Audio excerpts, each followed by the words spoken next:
Hey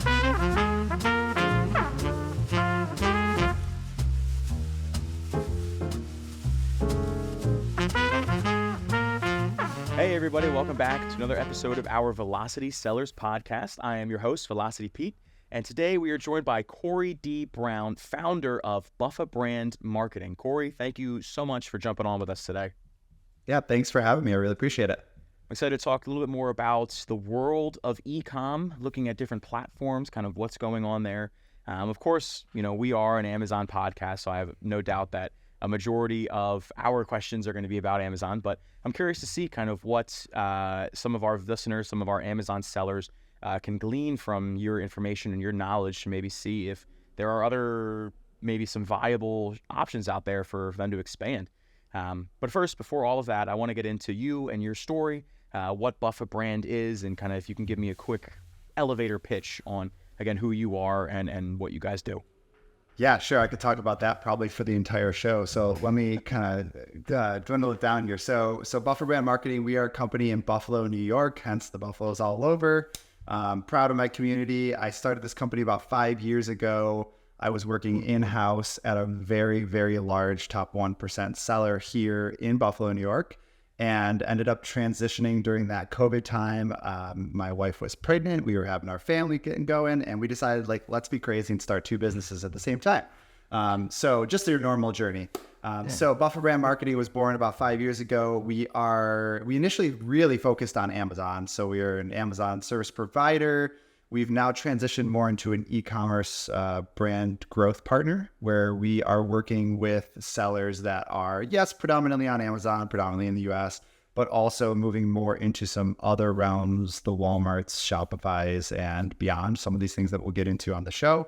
As far as our service side of things, we offer coaching, consulting, management, advertising management, and a full creative suite. So we've kind of got it all wrapped into one, and we work with sellers across the world to help them scale their brands on Amazon and beyond. Very cool. Very cool. Thank you for the intro. My buddy Mike is from college, is a huge Bills fan, so I'm going to make sure that he especially watches the episode. So despite my lovely Phillies helmets up here, I am actually a Cowboys fan for the NFL, for football, and my first ever NFL game was at the Bills Stadium when they played last year in December-ish. So I was in Buffalo in almost the middle-ish beginning of winter. It was raining, it was cold. It was a great game. We lost, but it was still a fun game to watch. But yeah, so that you guys got a nice stadium up there. I will tell you that there is a lot to be said about the Bills fans. They are very passionate, energetic. It was very, very cool to be there and see them in their element, so to speak. So. Yeah. Bills fans are something. I'm watching from home with my family type of guy. I like my space. I like to have my food and restrooms readily available. Yeah. So yeah, definitely appreciate the Bills the last few years. It's been really great for the city. And I think, honestly, it's been a little bit of a revitalization in terms of sports and the ethos of Buffalo.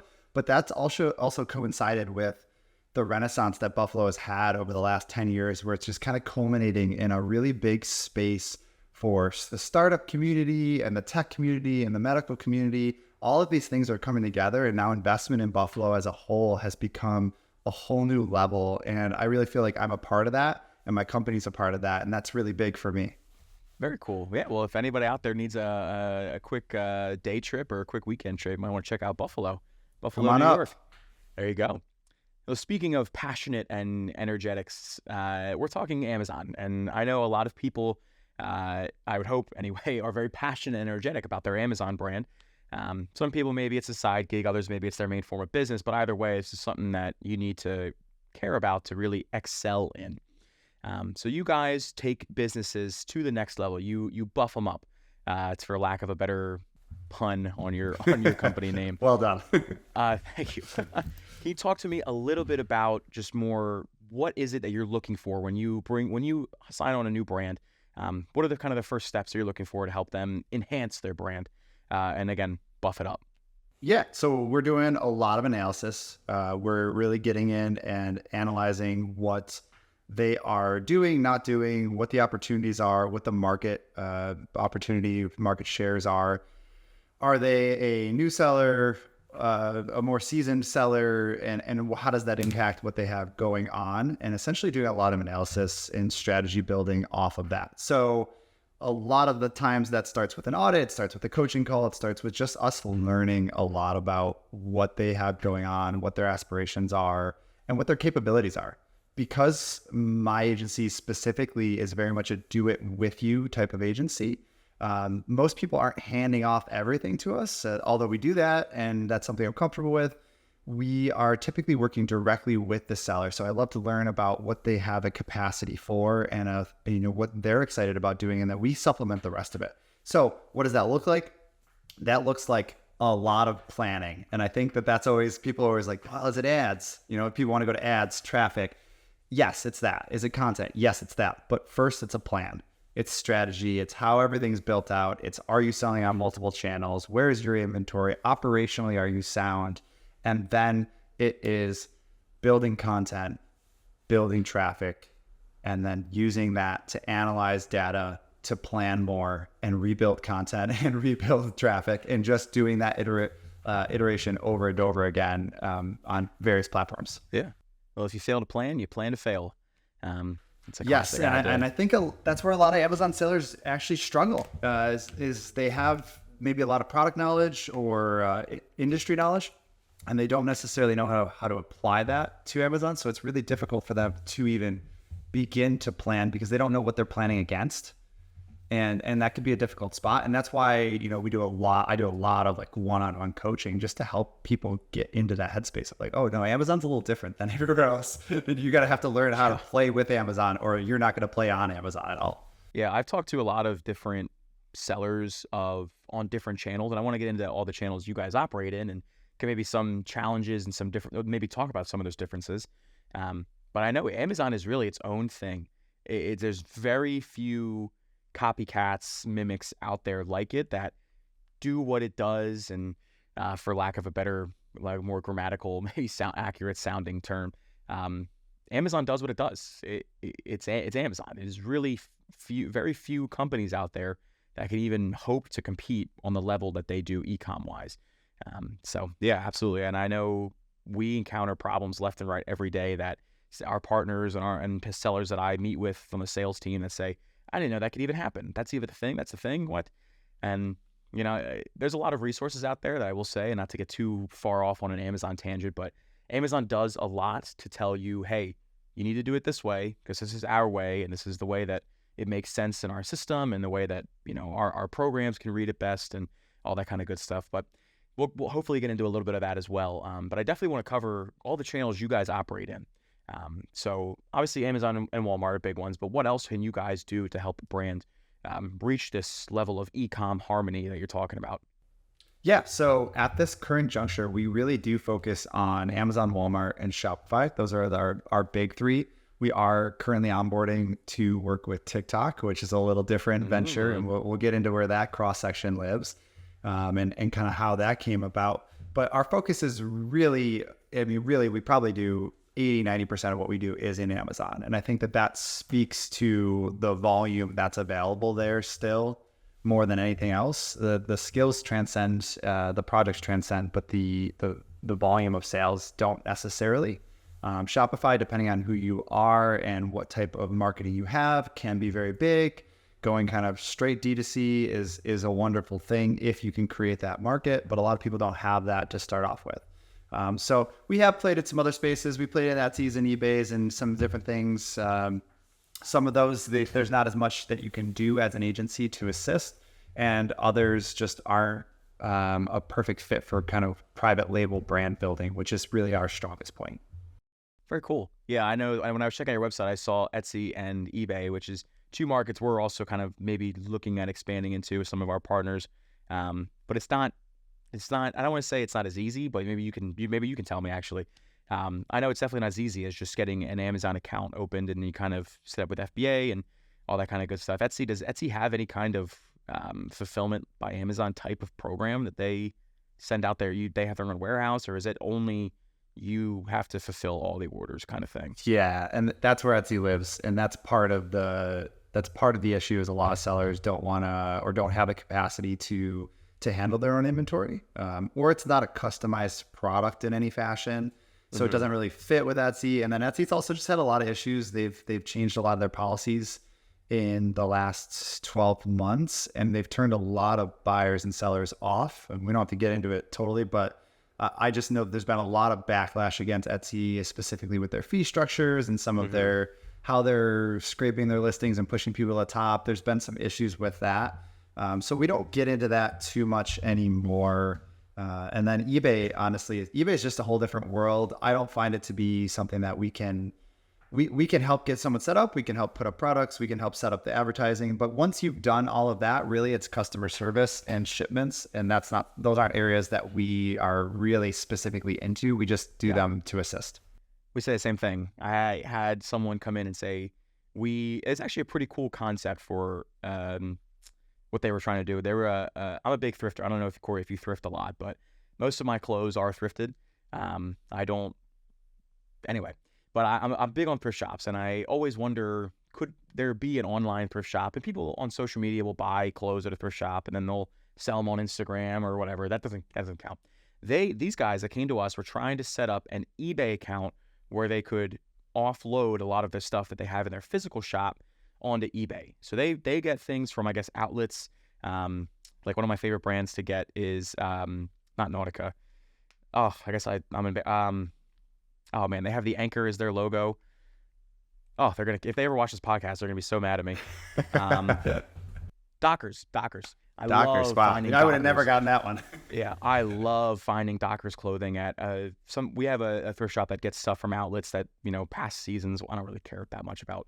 Oh, I'm not wearing something from last year's fall collection. Whatever. But Dockers, I love finding the Docker stuff out there. And I imagine, again, they get it from these Docker outlets or these Docker manufacturers that said, this didn't sell in the store, we're going to sell to you to sell to, at like half the price or whatever. But long story short, this thrift shop wanted to put a lot of their stuff on eBay, and they came to us and said, can you set up our shop and kind of coach us through this? And it wasn't so much, for Amazon, it's constantly just being, you need to always stay on top of it. They're always putting something new out. There's always a new feature. There's always something you have to keep up with. They just launched a new feature for A+ Premium, a new type of module that you can do a more in-depth price or what's that word? Comparison chart. Yep. Whereas on eBay, it's more just like we got the sense of it's more you put your items up there, you hope that they sell, and you ship out the product. And correct. We're the same thing. We don't have a warehouse. We're not going to store your product for you. We're not a 3PL service. So yeah, it's interesting. It seems like, so you're saying, just to again sum all that up a little bit, it really depends on your type of product and the market you have. For selling on Etsy, for selling on eBay, Etsy's very customizable stuff, but for those, really makes, you really need the type of product that works on there, and you have to be able to fulfill those orders, kind of thing, is basically. Exactly. So there's a lot of different pros and cons to selling on different platforms for sellers who have a variety of products. What style of those? What category do they live in? So typically, we really live in that private label space, which pushes us more into the Amazon, Walmart, and then of course Shopify. Mm-hmm. Yeah, and then I definitely want to get into real quickly about TikTok. How can I ask you how that's going? Is that under wraps still? I'm very curious to see if it gets banned even. But I want to know what you guys like. Just get an idea of what you guys are doing TikTok wise. That'd be great. Yeah. So not a lot, truthfully. So not a lot yet. We actually met with them. Our booths were right next to each other at Prosper this year. Oh wow. So we got a chance to kind of get the demo. It was already kind of on our roadmap of something we'd like to add to our services in this calendar year. We talked with them. It makes sense. We have some clients that are doing TikTok that are doing quite well. And so we are in the process of onboarding that. I did put a pause on it when it hit Congress, where I was like, well, I don't know if I want to hitch to that wagon, but reading the room, it seems like something's going to happen or very much nothing's going to happen for a long time. And I'm okay with that. So we've kind of since, take our foot off the brakes and gone, okay, so how do we onboard this? What can we offer to people? And really, again, it's going to be operationally setting people up, making sure that shipments and all of the pieces work. That's really what I'm always more focused on. When it comes to something like TikTok, you know, if you look at Amazon, I can create a listing. We can create all these visual context. When it comes to something like TikTok, you're building an audience. I can't do that for a seller. So the seller or another third party needs to basically be able to create that. And that's a difficult piece of the puzzle. So that's part that we're still kind of figuring out, because there's a lot of people that say, well, I want to do TikTok. And I'm like, okay, are you going to make the content? And they're like, oh no. Well, then who's going to follow? Yeah. So that conversation is the obvious follow-up. And some of those conversations don't have really great answers yet. But yeah, it is on our roadmap.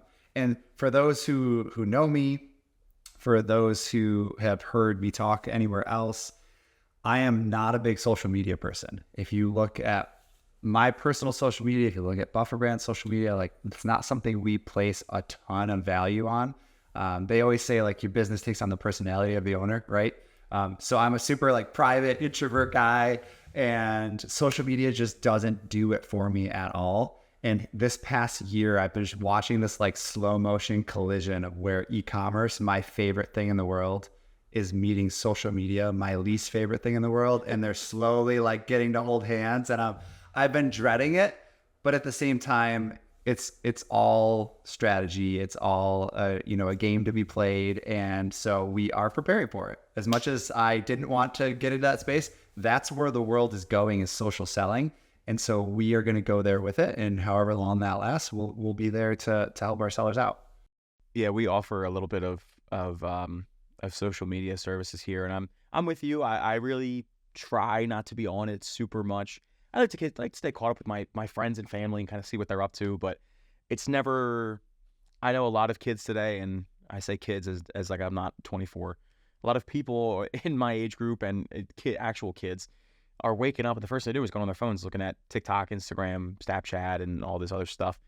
Makes you wonder how many sales on the TikTok shop are just the kids stole the mom's credit card and put her information. But either way, Yeah. I mean, but you're totally right. You got to build a following, and I would honestly say it's sort of the same on Amazon. You got to build a loyal customer base and someone that says, I feel confident enough to buy this product. Maybe you'll have some one-offs where, they buy it once, they never come back. But I would say, if you can get, especially if your product is a consumable and you can use it, it's not like an everlasting thing, you got to get people to come back and buy it again. That subscribe and save is one of the biggest things you can get on Amazon, is a subscribe and save customer. Sometimes I'll even forget about it and just let it go on for a while. But either way, social media is crazy. And did you see that Amazon and Facebook this is a little bit of old news now, but they made that deal a while ago, and now it's finally live, where you don't even have to leave Facebook to buy an Amazon product. You just buy it right there on the app. Yep. Yeah. Crazy. So if for those paying attention at home, you'll notice that ever since TikTok exploded onto the scene and Walmart started gaining some traction, all of a sudden Amazon, who didn't want to partner with anyone, was doing everything themselves. All of a sudden they have integrations with Shopify. All of a sudden they want to work with Meta. They have all of these new tools and new betas and integrations where they're kind of opening things up, because they are starting to realize, wow, the sales volume in this social side is taking what we like. Obviously Amazon's still growing, Amazon's still huge, but the writing's on the wall of how people, especially younger people, and I can say younger people because I'm in my mid-30s, so there is a separation there. I'm a guy who buys from my desktop. I never shop on my phone. I sit down with my coffee at my desktop. I know I'm a rare breed. But yeah, so Gen Z is really starting to they shop on their phone through social media, and I believe that is Amazon's direct response to seeing that happening and going, oh no, we're late to that game. Let's get in with some other players that can help expedite and get us more into that. So yeah, it's definitely an interesting move, but all of this has been in response to TikTok and Walmart's success. And I know TikTok and Walmart are very different in the way that they sell, but I think both of those have pushed Amazon in directions they didn't intend to go. Yeah, which is, interesting. I respect Amazon for taking, not like a piece out of their pie, but what's the phrase? I guess I respect them for opening their doors, like you said, and kind of saying, hey, there's potential here. We see it. We recognize it. They're jumping on it. Like I said, I just got a chance to see it on my own Facebook, and a couple of my buddies here at Velocity sent me over some screen recordings of it. It's very seamless. It's very cool. You see a product on an ad, you tap it, you have your Amazon information saved. All you have to do is connect your Amazon account to your Facebook one time. You see a product, you like it, you tap it, boom, order. It's very too seamless. easy. So it's too easy. Like if I had these things when I was in my early 20s and was less sound of mind, I feel like this is a very easy way to get in trouble because you could just, shop therapy all day long straight from your phone, from your couch. Yeah. It's a dangerous game. Yeah. I'm young enough to be a victim of Wish.com. And I remember when I got my first debit card from my bank, I'm a TD Bank guy. So TD Bank, if you're watching, I'm a big fan, long-time customer. I got that card. I was like, oh, this is so easy. I just go on here and purchase this weird. I mean, Amazon was still a thing, but this Wish.com had these weird. I don't know if you remember that, or if you're now it's Temu, which is honestly even worse. I don't know. Temu and Shein are two people that I don't think will ever really compete with Amazon. I think some people might think that, but I don't see them being real. I don't see them being contenders in the ring. With Amazon or Walmart even. Yeah, so I've met with a lot of the vendors from these different platforms. Newegg is also one in there that's trying to get less. They've always been technology based. Now they're trying to move into all the spaces. And just from conversations I've had with reps and our own research, I don't personally feel like those are going to take a huge bite out of what exists here. I think that they have their place, and I think that they'll come and go in terms of the public eye. But there's always new platforms emerging, and obviously we're always kind of keeping up with those trends. But I think, the moves that Amazon's been making, the moves Walmart's been making have really solidified this as a 2-horse race. Yeah. Well, I guess if you throw TikTok in there, 3.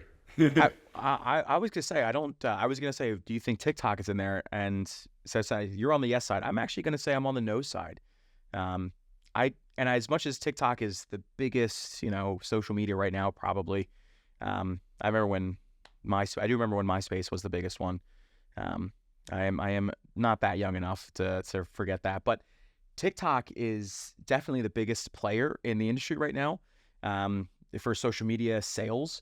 And I don't know if that's going to go to where Amazon has it at, mostly because I see things very frequently that give me a shock about, wow, Amazon's doing what? Numbers wise, like I just saw a statistic that Google, when you say I have to look something up, I have to Google something, you use their brand name as a term for looking something up. That's how relevant they are and how important they are to the searching aspect of life. I saw a statistic. I don't know how true this exactly is, but I saw a statistic that a little over 2/3 of all product searches, or around 2/3 of all product searches in the U.S. start on Amazon instead of Google now. And Google makes up the other 1/3, and the rest are minuscule, like Bing, Yahoo, all these other goofballs. But Amazon is the new, or not new, I guess it's been for a while, but Amazon is the way people are looking up products. It's not Google. You're not Googling something and saying, hey, is this brand good? You're looking it up on Amazon to find reviews. So that really says to me, I don't know about you, maybe the kids are doing it, I don't know, but I wouldn't go on something like TikTok and look up, is this product good or something like that. I will say, when we travel, my girlfriend will look up fun things to do in whatever cities, or like if we're going to a new country and like a specific area, she's like, oh, what's there fun to do on TikTok? But we're talking about products. We're talking about e-com here. We're not talking about traveling. Yeah. If you're doing product research, you're far less likely to go on TikTok to do research of that. Yeah, that's absolutely true. And I always think the Google thing is very interesting because they've paid and kind of bullied their way into being the de facto search of the world, specifically of the US at least. And I think that that's a really interesting thing, how they essentially curate the internet for us. And I for one, I'm a big advocate of more legislation, which I don't think we'll see, to make that a more even race where people have other options that are viable. Because Google's so in bed with every other company that it's impossible to get away from them. And I think that that's a scary prospect for a country that to have a private company that is, essentially curating the answers to the world and to life. Because let's be honest, the internet has every answer you've ever looked for. It's going to show you something, and Google's basically deciding what they're going to show you. So I think that's an interesting, totally not the topic of this, but for what it's worth, I've always thought that that's an interesting space and an interesting conversation to have nonetheless. Could be a whole other episode, Corey. I might have to have you back on to talk about it. Just go off on wild conspiracy theories. Yeah, that sounds great. We'll be the Joe Rogan of the e-com world. We'll be the crazy. I love his podcast. His podcast can be very funny and entertaining sometimes. But yeah, we could that could be a whole other episode. But yeah, so to bring it back to this episode though, I really, and maybe I'm just singing Amazon's praises and giving them their laurels or whatever, but I really don't see them being taken down from this e-com throne. Maybe by Walmart, maybe, but I know that's not going to happen for at least maybe another 10, 20 years. I don't know if you have different insight on that, but I'd love to get into just really Amazon's throne and kind of, is Walmart coming for it? And I want to talk also about the integration of, Walmart and Amazon, and kind of, should you be on both? But first things first, to get the interesting topic, to get the clickbaity hook. Is Amazon's throne? Yeah. Are they about Walmart to be coming usurped? to the throne? Yeah. Yeah. No. There's your short answer. I'll make it as anticlimactic as possible. Sweet. I don't think they have the same goals. So the reason I say that is they have a very different setup. And although I believe that Walmart wants a big piece of that e-com, in the US specifically, Walmart as a brick and mortar is a standard, is a staple, and is massive. Amazon does not have that footprint. They've dabbled into these stores. They're going the opposite way, right? Like they started online, they do everything online. Now they're pushing into stores. The last few years, they've tried with different stores, different shops. And it seems like they dabble for a year or two, and then that doesn't really go anywhere.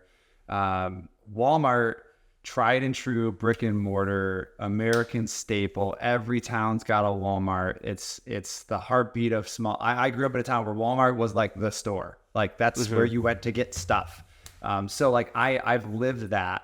And if you look at what they're doing on the marketplace, I don't think it's the same strategy as where Amazon is. And I think that those are going to give you different results because they're looking at different narratives. Whereas Walmart's trying to supplement and become an e-commerce juggernaut, it is in conjunction with their brick and mortar. So they don't, and this is going to sound a little counterintuitive, if you go into a Walmart, and I personally haven't been in a Walmart in years, but I've heard this from many of my clients, they will say, it says nothing about shopping online inside of a Walmart store, which to me blew my mind. I was like, so maybe I need to go to Walmart and verify this. But essentially, they don't mention Walmart Marketplace at all. Although if you're on Walmart Marketplace, they mention everything's about picking it up in store. So everything's about that store.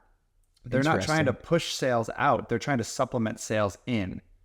Whereas Amazon is all about getting as many sales online as possible. And yes, they've created the grocery side because grocery is massive, and Walmart also kind of owns a lot of that. And they've done these small shops, the walk and go shops. You may have seen these. They're kind of cool. They're kind of gimmicky. Yeah, they're fine, but they're not major. They're not Walmart. Like they're not putting up a universal store. So I think that they're playing two different games. I just think that people like to pit them against each other because no one has rivaled Amazon in any capacity for so long that everyone wants to say Walmart's coming for them. And I think that if Walmart created their own space and builds their own thing and they never take any market share from Amazon, they'd be thrilled. They'd be thrilled to be number two because for so long it was eBay. So a little bit that's speculative, a little bit of that's my personal opinion on that. But that's what I've seen over time with them. They're definitely competing in some ways, but in other ways, they're not competing at all. And so they've just seen how shopping habits have happened and they're trying to build it out. With that said, even if you want to argue that they are coming for them, years, my friend, years away. They have a great leadership team now. I've seen more movement in the last 6 months than I've seen in the previous 3 years. So I think they brought in a lot of really great people that are doing some amazing things. They partnered with agencies like ours to help bring sellers in. They're doing the work, but I think it's different work, a little bit different. Yeah. Interesting. So it's like they're playing, one's playing chess, one's playing checkers. They're on the same board, different pieces. Just a little different games. And I think both of them can end up winning at the same time. I don't think one has to defeat the other per se. I came with that on the spot, everybody. That was not thought out. It was not planned. It was just absolutely crushed it. Unbelievable stuff here. That's a very interesting take. I actually have not heard that before. All I've been seeing like on LinkedIn and all of these Amazon gurus and all these Walmart gurus are saying, be careful, Amazon, Walmart's coming for you. You better partner with Meta. You better partner with TikTok. You better do all this stuff. So that's very interesting that the perspective you put on there. I need to process it more. But initially, I agree with you. Because I think you're right. I think I had never, we used to do Walmart for all of our back to school shopping because it was just the best deal. And maybe we would have done Amazon, maybe it would have been a better deal. I don't know. But I always like a good trip to Walmart. It's not the worst thing in the world. They got to start doing better, what do they call that? Like the better cafe stuff. I know Costco has nailed that. That's their side of the market, is having the Costco hot dog and all the different food on there. I see a lot of, sometimes if I am on social media, I will see the Costco guys with their, it's the father and son duo, and they have that they review the different food and stuff. It's pretty funny. But Walmart really is playing a different game, like you're saying. They're not, I think you're right. I don't think I've ever seen, I can't verify it for sure, because I haven't been at Walmart in a while either. But I think they don't, why would they want people to go online when they want them to come in store and buy more and see these deals and spend money at this cafe and food shop and do all this stuff? So very interesting take on that. I appreciate that. Let's put out an open challenge to see if anyone who listens to this show is in a Walmart. Send us a picture of something that talks about Walmart Marketplace. I'd be very interested to see if there's anything out there. Aside from, I'm guessing they would have the spot where you can pick stuff up in store. Yes, they have the pickups. Of course, they have the pickups where they're saying this is your designation. But don't send us those. We know those. We know those exist. I want to see something else. Like for me, I would love to see something like, hey, I'm looking at your beard here, so I'm thinking razors. Okay, so if I'm looking for razors, right? Not that I'm implying you should shave your beard. Your beard looks great. But if I'm shopping for razors and I don't see the razor I want at Walmart, is there ever a sign above it that says scan here to see more selection and I can shop from third party? No.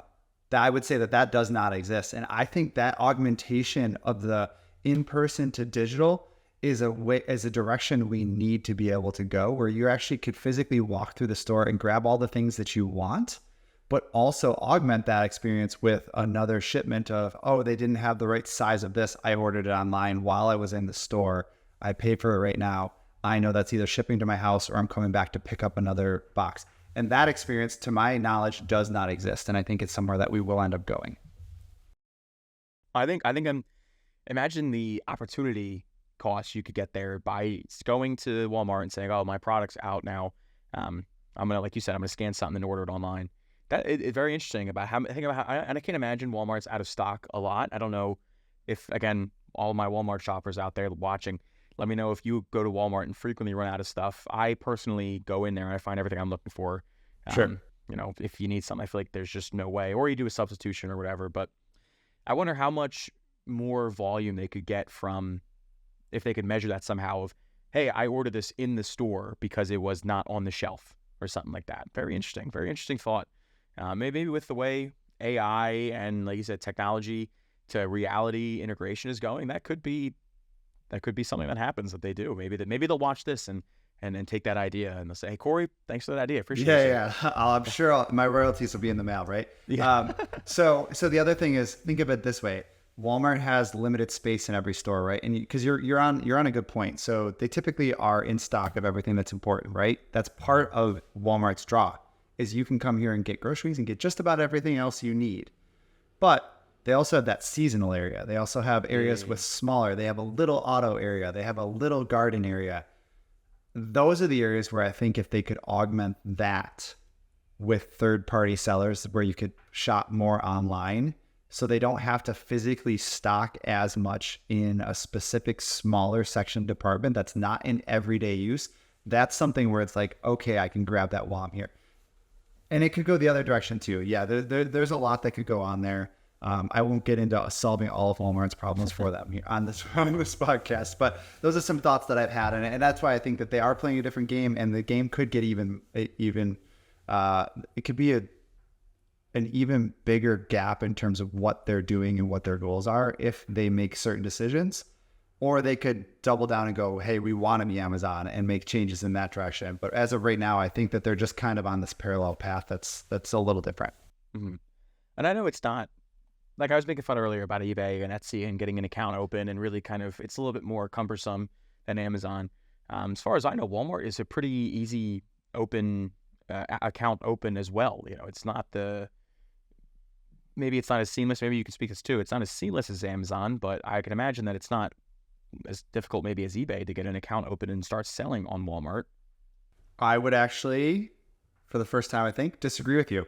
Oh, wow. So Walmart typically, and they know this because I've spoken to Walmart reps and we work to help onboard, their onboarding process is not one of their best processes. So they struggle to get proper acceptance because with Walmart Marketplace specifically, you have to have sales history online. Typically, what does that mean? It means that you're selling at somewhat their rival or their partner, Amazon. So you have to show that you've got significant sales.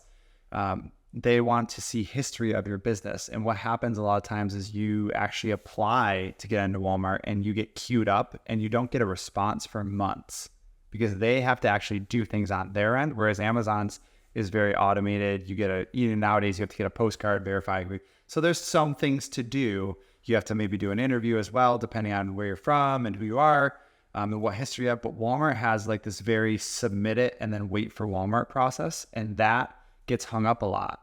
So as a partner, we now work with people to expedite that process. So there are some ways to kind of go around that system. But if you're just to cold go into Walmart and say, I want to sell on Walmart, it's going to be some time before you get accepted, and you might not even get accepted. Wow. We've had clients that are multi-million-dollar sellers on Amazon that got hung up for more than a year with Walmart's application process prior to us getting onto the process that we have now. Wow. Yeah. That speaks to the point about us talking about chess and checkers, where they don't just want everybody.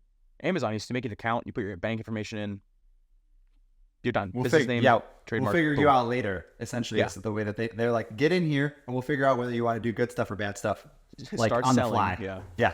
Wow. So Walmart really vets them, huh? I don't think I really knew that. I just thought it was simple. Maybe not as simple as Amazon, but on the same vein. Wow. So they really don't. Maybe this is what they're thinking. Maybe they eventually want to get those people in store, and they want to make sure that their products are good. But I don't maybe. But there's not a ton of crossover to the store at this point too. So I have a lot of clients that are selling a significant amount at Walmart, and to get into the store is a totally different process, like completely siloed. Do they look at your marketplace sales? Yes, they will use that as a measuring stick to say, oh, you're selling this amount. Maybe we can move you into stores, but it's a totally different game at this point. But yeah, there's more of a vetted process to that. Obviously, then you move into more like the Targets and Home Depots, and these technically all have third party as well. But those are highly, highly curated, highly vetted. The Targets, like you get invited, Home Depot, Lowe's, those types of things, same sort of deal. So they do have a lot of third party, but you can't even get into those ones. Like you're not as a fresh seller. So yeah, everyone's got a little bit different process. Yeah. We've got a few people that we've gotten into Target, and it was a long crawl because they, you have to really, we had some connections, we knew some people. But that is not an easy ship to sail, for lack of a better term. We're really trying to get into puns more and analogies. You're doing great. I'm working on them. I'm full of dad jokes over here, so I'm with it. I'm working on them. I'm practicing for later in life. I need them. But yeah, it's very interesting to see all these processes come up for getting into these new. For getting these e-com sites. And again, to reemphasize this point, it really speaks to Walmart's goal. They don't just want anybody. They don't just want anybody and everybody to come on and start selling on Walmart.com and using that as more foot traffic in the store or stuff like that. It seems like they really just want to make sure that people are either coming into the store, or they're driving maybe some traffic to the store, or they're really just, their goals are different. Like you said, they're chess and checkers. That's what's going on. It's a little different game. And then when you get into, I know we want to talk the omni-channel side of things too, kind of the management and integration and all of that. So I think that knowing those differences is important too for how you position your product, how you build out your private label strategy, what your expectations and goal settings and metrics all are for a Walmart versus an Amazon, and how are you managing the operations and shipments of all those. Possibly it's in a Shopify type of integration or something else. So obviously we could jump into that as well. Yeah, but I'd love to. There's a lot going on in that direction that is overwhelming for a lot of sellers. It's easy to say, well, I want to sell at Amazon US. And then when they say what's next, it's like, okay, let's do Walmart, let's do Shopify, let's do Amazon Canada. And it's all of a sudden you're like, whoa, I got to manage 4 or 5 different platforms. How do I do that? What do I do? Yeah, I'd love to. I mean, I'm sure that's answer is a whole nother episode, a whole nother hour-long discussion about it. But we've got some sellers that even just doing, like you said, even just doing Amazon US versus Amazon Canada, I mean, they're 2 different countries. They're 2 different marketplaces. They're 2 different fulfillment systems. You can't just send everything into Amazon US and say, oh, good luck. There's, I'm sure, some programs that Amazon has where if you let them take care of everything, if you do like AWD or AGL, then maybe that's more streamlined. Maybe, you want to pay the extra fees per unit. Maybe sometimes we actually found that sometimes it's even cheaper to do AGL than whatever third party our partner currently has. But to say that to answer that question, but to kind of go into that, it's they're different. They're different marketplaces. It's 2 different things you have to manage, 2 different shipments you're sending out. So I'd love to know more about, again, if you have any tips that you can share with me and the audience. I'd love to learn more about just really how you can stay on top of that as someone that starts out on Amazon. It says that's not like a Nike or an Adidas or a New Balance. I don't know why I'm sticking with, or a Dockers even. Someone that doesn't have this well built out logistics system that you just said, oh, I manufactured these cute little dog sweaters and I started selling them on Amazon. Now all of a sudden I want to break into Europe and Canada. How can I stay on top of this? Yeah. So it's the answer, kind of we'll go back to the question almost. It's if you want to create more revenue for your business, for your private label business, you have to sell more things, sell in new places, or you have to find new audiences, right? Like there's only a few options. It's like sell more different variety of things, sell on new marketplaces, sell in new markets. Those are like the big 3. So a lot of times people come to me and they don't even really know that those are the 3 options. They're just like, okay, what's next? And typically what I've learned over, years of doing this is if someone comes in and says, I want to conquer Europe, it's like, okay, slow down. Have you maxed out North America? Because your inventory is here. Are we even doing Mexico? Are we doing Canada? Are we on Walmart? Like, are we even doing the US fully quite yet? And the answer can be, oh, well, no. So I always like to go very, very step by step. I believe, especially with, I'll say, non-enterprise sellers who have to support their own sales to some degree, whether that's building listings or working with a team like ours or operationally is still involved in any fashion. Trying to overexpand is the absolute worst thing you could possibly do, because you're going to end up potentially hurting the market that is working. So it's all about looking at all of the opportunities and going, oh, what's the next step? And then rolling. I like to roll one out every 6 to 12 months, quite honestly. And I know that you can be more aggressive than that. If you had a team of 20 people and you had a budget, you have the capital, yeah, you could roll out more. But when it comes to a lot of the, what I call kind of our medium sellers, or sellers that are in the 6 or low 7 figures, that's usually a big undertaking to add a new channel. So like you said, you can use remote fulfillment. Okay, so you can ship everything to FBA and you could have it in the US and it could ship out into Canada and Mexico, except for when it can't. I have a seller right now. She's been doing $500,000 every year for the last 5 years, more or less, doing great, but her product cannot be shipped across the borders through remote fulfillment. So she has to separate her inventory. So she has a totally different issue than other people. So it really is product and category dependent as well as to whether you can use remote fulfillment or you need to say, hey, I actually need to import into Canada, into Mexico, because that's allowed, but I can't do these individual cross-border shipments. And so those talking points, if you get into the discussion and strategy and planning of it, can actually make the decisions for you in a lot of cases, because you just go with whatever the easiest route is, or specifically you overcome some of those and go for the market you want the most. So in this case, she's in Europe physically. So our next bet, instead of going to Canada, instead of going to Mexico, is actually to go to Europe, because she has inventory there. She's physically there. So there's a whole bunch of things that play to that being the next step. For a lot of other people, I would have said, we're not doing Europe. You need to be on Walmart, and we should do remote fulfillment. So it really is so case by case, but it's about being slow and pragmatic and making sure that you make the right decision to add a layer, because each time you add a channel, a market, a line of products, you are adding a little bump in complexity of what you have going on.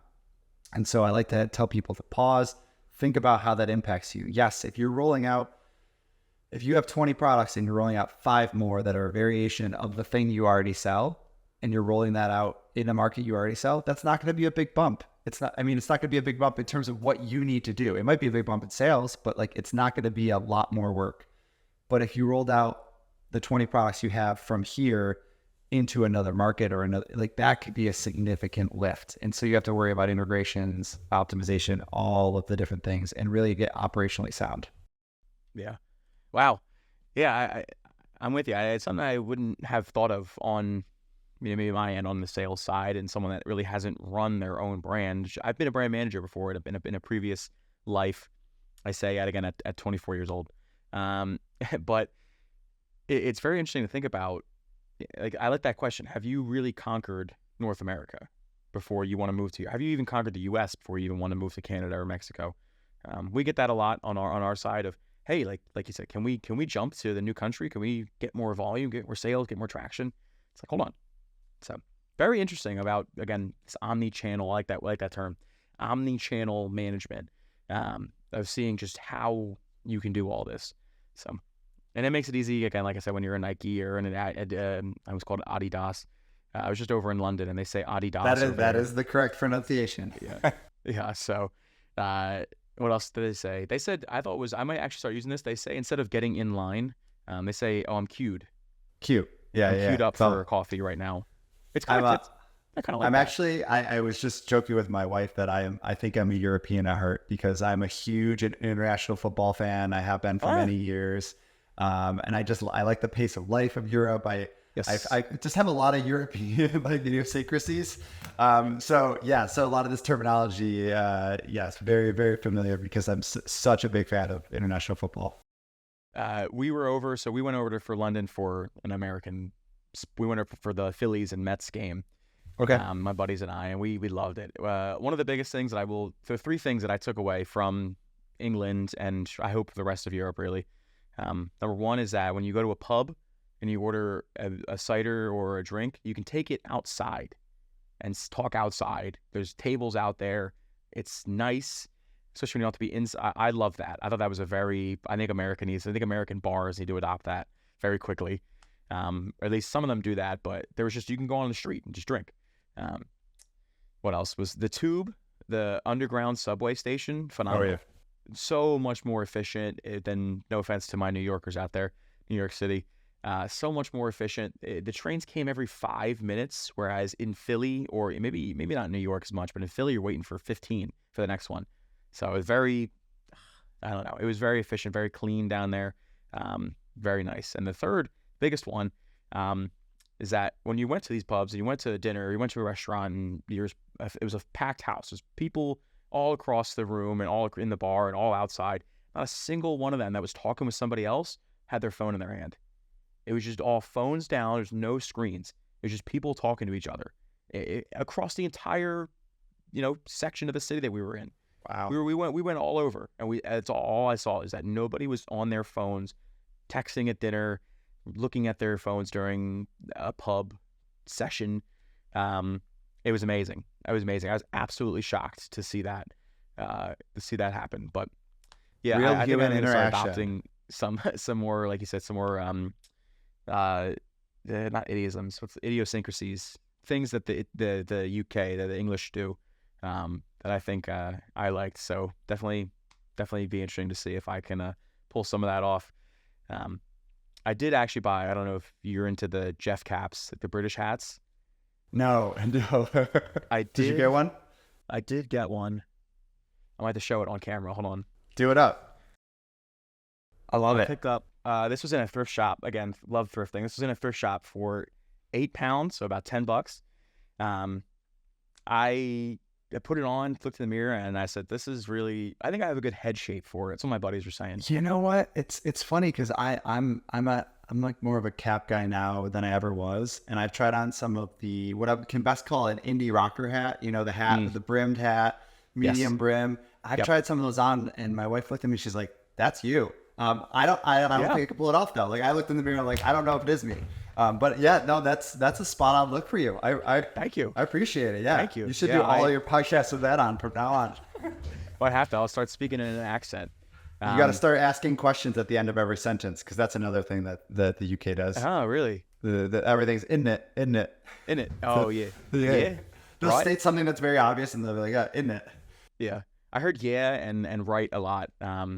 Like where a guy was, that actually reminds me, and I promise for all the viewers out there, we're not going to be talking about London the rest of the episode, but there's a guy on the phone telling someone how to do something. He was like, you have to go here, you have to go there. And the first thing he said was, all right, so you have to open the door, right? Like asking, like, what do you mean, right? Like you're telling him how to do it. What what? Yeah. I didn't get that. But now that you say that, it makes a lot of sense. That is something that goes on there. I don't think we've ever had, by the way, Corey, this is a monumental episode. I don't think we've ever had a costume change mid-episode before. So this is, so thank you. Thank you for bringing it up. I'm glad to be here for this exact moment. Yeah. It's pretty, this is your new look. You just did it. Unlocked. Yeah. Pretty cool, isn't it? Nailed it. There it is. So to kind of wrap up here a little bit, I wanted to get your thoughts on where the future of e-com is going. Where are you seeing a lot of these platforms? What's kind of their next steps? Is it AI integration? Is it, like you said, doing more with reality and virtual? Maybe Amazon's going to put some more Amazon Freshes around. Maybe they're going to open a general store like Walmart has. I don't know. Are you seeing anything on your end and with your partners and with your company that our viewers should know about, or that you want to speculate about with me, and we can do a little bit of that Joe Rogan conspiracy stuff we were talking about? Wild speculation is one of my favorite pastimes, especially when it's on a topic I love. So yeah, so the future of e-com, if I could nail this question down, I think I'd have my own podcast, right? Yeah. Or maybe a book. Let's speculate a bit. So what I'm seeing and where we definitely are headed is we definitely are headed into a world where social and social selling starts to mingle pretty drastically with our classic versions of how we interact with Amazon and other selling platforms. We're seeing that already. It's going to continue. AI, we are also seeing integrated, right? We have the shop assistant now that's kind of on, I think it's still potentially in beta on Amazon, but we're starting to see it curate information and feed it to potential customers based on reviews, based on the information provided in the listing. AI images are starting to become so prevalent. Pretty much everywhere you go, there are AI images now where our reality is being somewhat augmented. And I think that's a scary place. It's also an interesting place. I'm not a big AI person for many of the areas it's being utilized at the moment, but I do see the validity of AI moving forward. I worry about an e-commerce realm where no product you ever see is real. No image you ever see is real. Like nothing becomes, when everything's AI, then nothing is truly real about the products that you're putting forward. So I think much like social media and much like anything else, you'll see waves, you'll see pushback, you'll see people kind of buck that and go, I really want to work with real people, real products. Like I want to revolt against the phone. We see it in waves, but ultimately convenience and being frictionless wins over everything because humans are somewhat lazy by nature. And if you make it really easy and really convenient for someone, they're going to continue using it. So I think those two layers are probably the most interesting at the current forefront. If we're looking at a roadmap of the next 12 to 18 months, I think you're just going to see a lot of that layered on, a lot more integrations, very seamless selling. And then from there, who knows?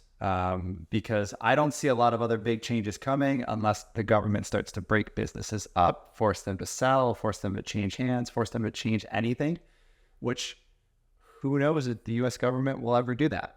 Because once businesses get to a certain size, they seem to have their influences and doesn't seem like anything can stop that. So that's what I see for the future at the moment. I do think there will be more integration with stores as well. I think you'll start to see some of those things matriculate to smaller sellers and smaller shops as well that may not hold inventory anymore, might drop ship more, things of that nature. But it's going to be a different world for sure. The other small thing that I want to mention, it's not a small thing, but I'm only going to mention it in a small way, is the saturation of advertising on platforms such as Amazon is going to reach a breaking point at some point. It is such big business. And if you look at the top page of any results at this point, there's essentially no organic traffic to be spoken of. And so there has to be a point in time where advertising on Amazon is going to have to change and change drastically. And I don't know when that happens and I don't know what that looks like, but I see it happening because we're at a point now where over 50% of the sales on Amazon happen through ads. And that's a problem.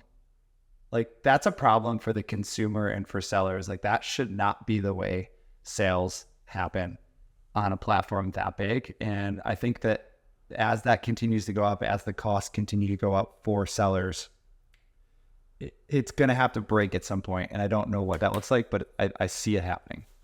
That's very interesting you say that. I know we emphasize when I do my analyses for a new partner that comes in, one of the biggest things I look at with my ad guy, Chris, is what's your ads as a percentage of your sales? What percentage of your sales are coming from your advertisements? Is that too low? Is that too high? You know, like should that be different? Very interesting to think about. Yeah, that's yeah, I mean, you're right. All the real estate at the top of the page is now solely who can pay the most for it, who can afford the highest bid. So it'll be interesting to see if that continues along that same path for a while. But yeah, I didn't even consider that. You got a lot of great things that you're telling me. That's making me open my eyes a little bit more to this this world that we live in of e-com. So thank you. Yeah. And the consolidation as a final touch point on that advertising side is the consolidation that we're seeing in market share is more significant. It used to be you could really be a small player to make a difference on Amazon, but as Amazon's gone on longer and longer, bigger and bigger companies are eating up a lot of the real estate.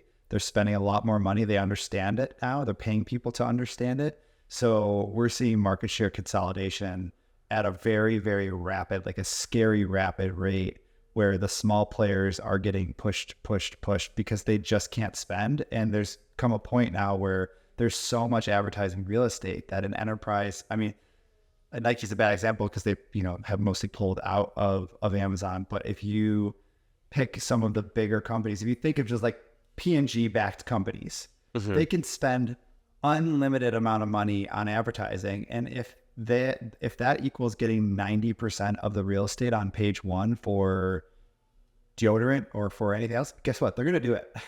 And they're going to continue to squeeze out everybody else. And I think that at some point, small business has to do something to say, okay, we're going to move to this other platform and we're going to cap how big you could be. I think that there's a breaking point. Again, I don't know where that fracture where it goes, but I think the fracture itself is going to happen, and it's a matter of who takes the reins and does something interesting with that. Very interesting. Well, there's our conspiracy a little There it bit is. of the episode and of just the e-com world is who's going to be pulling the strings in 5 to 10 years. So we shall see. We shall see. It's going to be an interesting, again, like you said, it's going to be interesting to see kind of what, I can't even imagine what Amazon's going to be like in the next 2 years, let alone 5 to 10, be even more craziness. So just got to stick with it. Guys, keep riding the wave and kind of keep, I hate to say keep adapting, but a little bit, you got to keep adapting and make sure that you can keep up with whatever it is they're putting out. So very interesting. Absolutely. Adaptation and iteration on Amazon is paramount to your success. Amen. Well, with that, Corey, thank you so much for coming on the show today and again, teaching me a lot about this e-com world and kind of giving me some more insight on to a few different battles that are going on and chess versus checkers, the Jeff Cap, a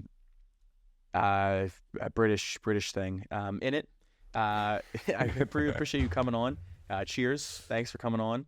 And yeah, I think, again, just really thanks for a great episode. To learn more about Corey, I will have his LinkedIn profile linked in the bottom of our YouTube channel, as well as BuffaBrand.com. You can check it out for better omni-channel management. Thanks, everybody, for watching today. I am Velocity Pete, and we will see you next week. In it.